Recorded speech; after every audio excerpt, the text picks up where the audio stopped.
सर्वदा अपानंक सहित रहो, धन संपद प्राप्त होक.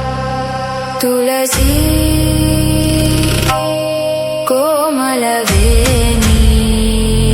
नीलवर्ण नाराणी नित्य कल्याणी.